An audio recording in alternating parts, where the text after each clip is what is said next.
भोले बाबा की शिवरात्रि की व्रत कथा। Please like and subscribe my channel.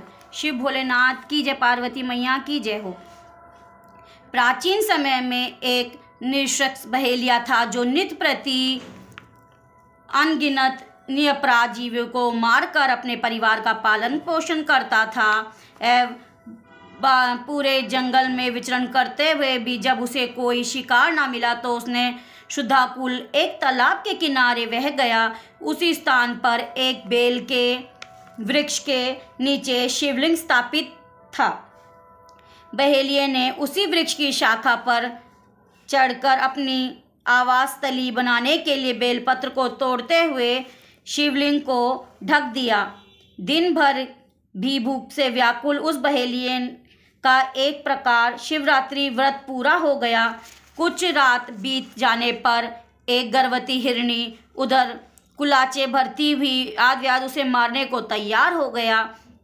झिझकती व्याकुल हिरणी दीन वावणी से मैं बोली, हे व्याध, मैं अभी गर्भवती हूँ, प्रसव बेला में भी समीप है, इसीलिए इस समय मुझे मत मारो, मैं प्रजनन क्रिया के बाद शीघ्र ही आ जाऊंगी। बहेलिया उसकी बातों को मान गया। थोड़ी रात व्यतीत होने पर एक दूसरी मृगी उस स्थान पर आई। बहेलिये के निशाना साधते ही उस मृगी ने निवेदन किया, मैं अभी ऋतु क्रिया से निवृत्त सकामा हूँ, इसीलिए मुझे मेरे प्रति समागम करने दीजिए, मारिए नहीं, मैं मिलने के पश्चात स्वयं तुम्हें पास आ जाऊंगी। बहेलिये ने उसकी भी बात को स्वीकार कर लिया और तिथ्य बेला में जब एक तीसरी हिरनी छोटे छोटे छोनों को लिए जलाशय के पानी पीने आई, बहेलिये ने उसको भी देखकर धनुष बांध लिया। वह हिरनी कातर स्वयं में बोली, हे व्याध, मैं उन छोनों हिरनी के संरक्षण में आकर आऊं तो तुम मुझे मार डालना। बहेलिये ने वचनों से प्रभावित होकर उसे भी छोड़ दिया। प्रातः काल के समय एक मासल बलवान हिरण उसी सरोवर पर आया। बहेलिये ने पूर्ण अपनी स्वभाव अनुसार शर सदान करना चाहा।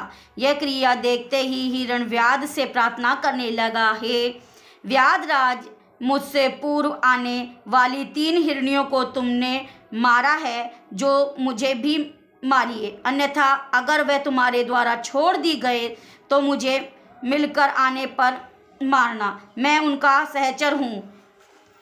हिरण करुणामयी वाणी सुनकर बहेलिये ने रात भर बीती बात कह सुनकर उसके भी छोड़ दिया।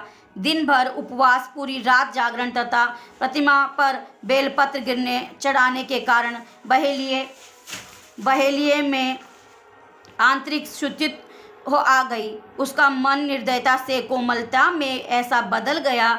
हिरण परिवार को लौटने पर भी ना मारने का निश्चय कर लिया और उसके प्रभाव से उसका हृदय इतना पवित्र सरल हो गया कि वह अहिंसावादी बन गया। उधर हिरनियों से मिलने के पश्चात हिरण ने बहेलिये के पास आकर अपनी सत्यवादिता का परिचय दिया। उसके सत्याग्रह से प्रभावित होकर व्याध अहिंसा परोधर्म का पुजारी गया।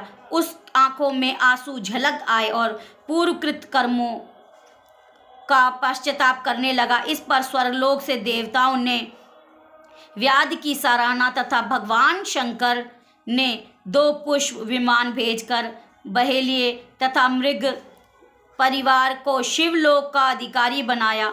बोलो शिव भोलेनाथ की जय, भोलेनाथ की जय।